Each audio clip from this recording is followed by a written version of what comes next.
کہ P M C نے کیا وہ جو ٹیسٹ تھا لاسٹ ایئر 1500 میں ہوا تھا، 6400 روپے قیمت رکھ کر اس کی، اور 1 ارب جو ہے وہ 50 کروڑ ارننگ کی ہے، اور غریب لوگوں کی جیبوں سے کھینچے ہیں.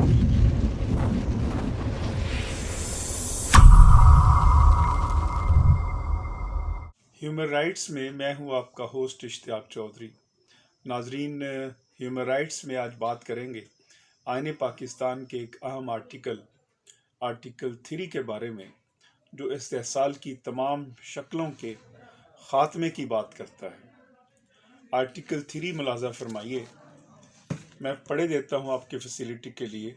The state shall ensure the elimination of all forms of exploitation and the gradual fulfillment of the fundamental principles from each according to his ability to each according to his work. اس کا مطلب ہوا کہ ریاست جو ہے وہ ensure کرے گی، یقینی بنائے گی اس بات کو. کس بات کو؟ کہ استحصال کی تمام شکلوں کو ختم کیا جائے گا، اور ہر شخص جو بھی اس کے پاس ہنر ہے، جو بھی اس کے پاس اہلیت ہے، قابلیت ہے، اس کو اس کے کام کے مطابق اس کا معاوضہ دیا جائے. اب اس آرٹیکل پر غور کریں اور یہ دیکھیں کہ کیا استحصال کی تمام شکلوں کا خاتمہ ہمارے سماج کے اندر ہو گیا ہے، اور کیا ہر شخص کو اس کے ہنر اور صلاحیت کے مطابق اس کو اس کا معاوضہ ملتا ہے. تو جواب نفی میں ملے گا کہ استحصال کی تمام شکلیں اسی طرح موجود ہیں جس کی خاتمے کی گارنٹی کی ہے کانسٹیٹیوشن نے. وہ کیا ہے؟ بہت سارے آپ ارد گرد دیکھیں، اور ہمیں تو بہت ساری شکایات بھی موصول ہوتی ہیں کہ وہ فیکٹری کے اندر معاوضہ نہیں دیا جاتا، اور کئی جگہوں کے اوپر صرف اور صرف جو ہے وہ صرف کھانے پینے کی حد تک جو ہے پرووائڈ کر جاتی ہیں ان کو، اور ان سے کام لیا جاتا ہے، بیگار لیا جاتا ہے. پھر اسی طرح بہت ساری جگہوں کے اوپر کام 12 گھنٹے لیا جاتا ہے 8 گھنٹے کی بجائے. تو یہ بھی استحصال ہے. اور معاوضہ پورا نہیں دیا جاتا، منیمم ویج نہیں دی جاتی. جیسے پنجاب کے اندر اس وقت 20,000 منیمم ویج ہے، لیکن اس سے کم تنخواہ ملتی ہے بہت ساری فیکٹریز کے اندر. تو یہ بھی استحصال ہے. بہت سارے اداروں کے اندر پوری تنخواہ نہیں دی جاتی، اور ان اداروں میں بھی جہاں پہ قانون نے بھی کہا ہے کہ آپ پوری تنخواہ دیں. فار ایگزامپل، فیڈرل گورنمنٹ کے وہ تمام امپلائیز جو پی ٹی سی ایل میں ٹرانسفر ہوئے، قانون نے ان کی پروٹیکشن دی کہ ان کی تنخواہ اور پینشن اسی طرح بڑھتی رہے گی جس طرح وہ گورنمنٹ آف پاکستان کے ملازم کی بڑھتی رہے گی. لیکن اس کے باوجود وہ ملازمین جو ہیں ان کو مکمل تنخواہ نہیں ملتی، اور ان کو آدھی تنخواہ پہ کام کرنا پڑتا ہے.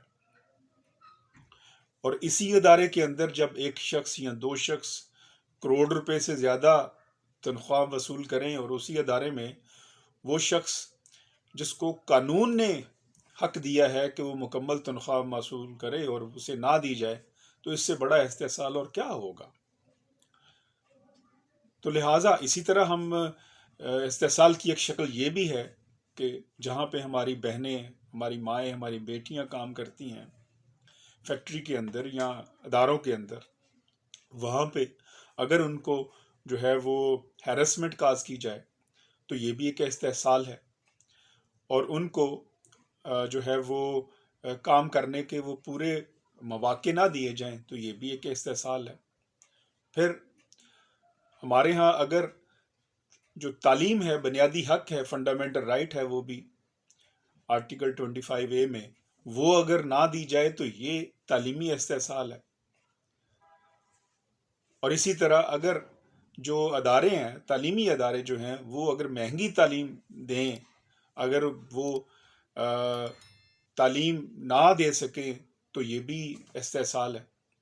جس کی ریسنٹ ایگزامپل ہمارے سامنے آئی کہ پی ایم سی نے کیا وہ جو ٹیسٹ تھا لاسٹ ایئر 1500 میں ہوا تھا، 6400 روپے قیمت رکھ کر اس کی، اور 1 ارب جو ہے وہ 50 کروڑ ارننگ کی ہے، اور غریب لوگوں کی جیبوں سے کھینچے ہیں. یہ بھی ایک استحصال ہے. اور اس پہ بھی بڑھ کر بڑا استحصال یہ ہے کہ جو ری چیکنگ ہے، جس کا کوئی قانون میں ذکر ہی نہیں ہے، کوئی رول ہی نہیں ہے، اس کے اوپر پھر 5000 لے رہے ہیں. تو گویا یہ 2 لاکھ جب دوبارہ ری چیک کے لیے جائیں گے تو پھر آمدن ہوگی ان کو 1 ارب 125-30 کروڑ کے لگ بھگ. تو یہ بھی ایک استحصال ہے. تو گویا ہم ایک استحصال زدہ معاشرے میں جی رہے ہیں، اور آئین کے اس آرٹیکل کی جو ہے وہ مسلسل نفی ہو رہی ہے. اسی طرح آپ دیکھیں افسر شاہی کا استحصال ہے.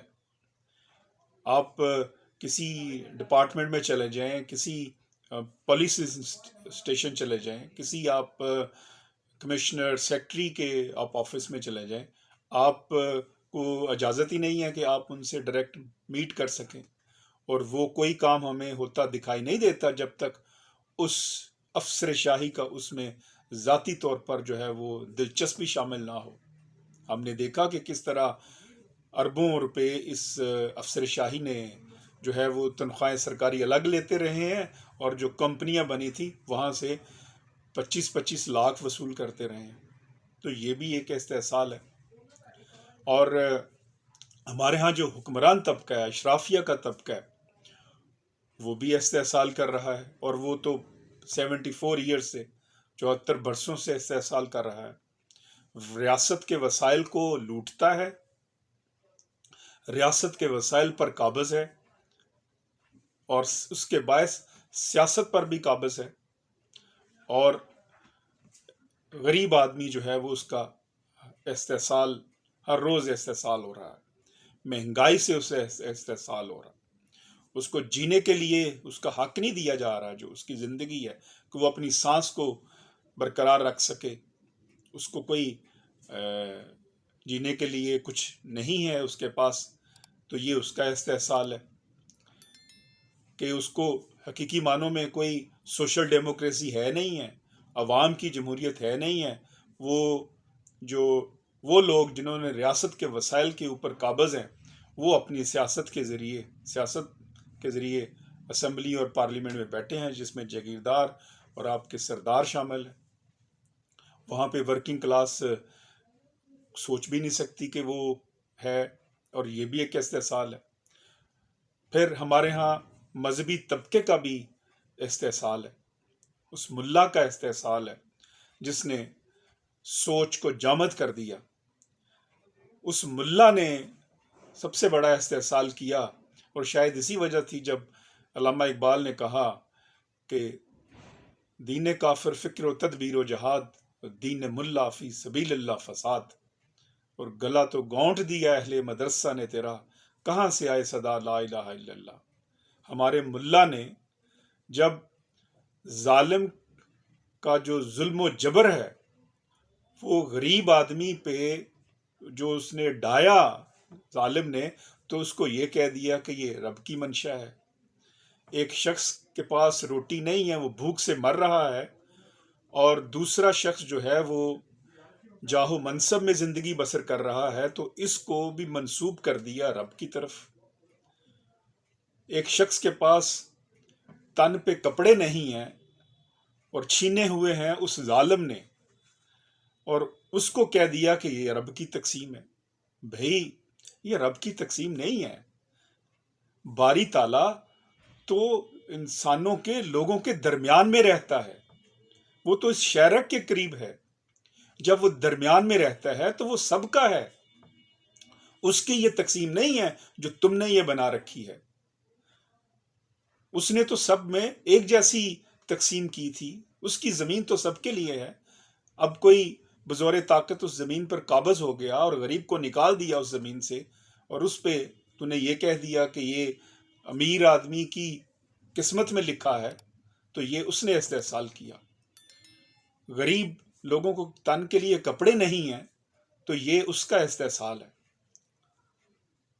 کیا ملیں اسی لیے ریشم کے ڈیر بنتی ہیں، کہ دختران وطن تار تار کو ترسیں، اور کیا مالی نے اسی لیے چمن کو اپنے خون سے سینچا تھا کہ اس کی اپنی نگاہیں بہار کو ترسیں۔ تو یہ ہمارے ہاں استحصال ہے، اس ہماری سوچ کو جامد کر دیا، اور سوچ کی جو سمت ہے یہ غور و فکر کرنا ہی چھوڑ دیا ہمارے سماج نے، ہمارے لوگوں نے، اور مہنگائی کو، پریشانیوں کو اور مصائب و آلام کو یہ سمجھ لیا کہ یہ رب تعالیٰ کی طرف سے ہے، اور وہ جو لوٹ مار کر کے جو ہے وہ ظلم و ستم کر کے جو ہے وہ جی رہا ہے، اس کو بھی منسوب کر دیا رب کی طرف۔ تو یہ ملا نے استحصال کیا۔ اب یہ اتنی ساری شکلیں ہیں استحصال کی ہمارے سامنے، تو آرٹیکل 3 کی نفی ہے یہ سب جو شکلیں ہیں استحصال کی۔ اب آرٹیکل 3 کی انفورسمنٹ جو ہے وہ حکومت وقت کا کام ہے اور عدالت کا کام ہے، لیکن آرٹیکل 3 کی انفورسمنٹ نظر نہیں آتی۔ جب نظر نہیں آتی تو پھر اس کی انفورسمنٹ کیسے ہوگی؟ اس کی ایک ہی صورت ہے کہ پاکستان کے عوام استحصال کی تمام شکلوں کا بائیکاٹ کریں، اور پاکستانی عوام اس استحصال زدہ ماحول کے خلاف اٹھ کھڑے ہوں، اور اپنے حقوق کے لیے جب تک استحصال کے خلاف ہم خود آواز بلند نہیں کریں گے، پاکستان حقیقی معنوں میں ایک ویلفیئر ریاست، وہ ریاست جو ماں کے جیسی ہو اور سب کے لیے ہو، اس وقت تک وہ قائم نہیں ہو سکتی، اور حقیقی معنوں میں اس وقت تک جو ہے وہ عوام اسی طرح ظلم و ستم کا شکار رہیں گے۔ ہیومن رائٹس میں ہمیں عوامی جو استحصال ہے، عوام کا جو استحصال ہے، اس کے خلاف آواز بلند کرنا ہوگی، اور استحصال کی تمام شکلوں کو کنڈیم کرنا ہوگا۔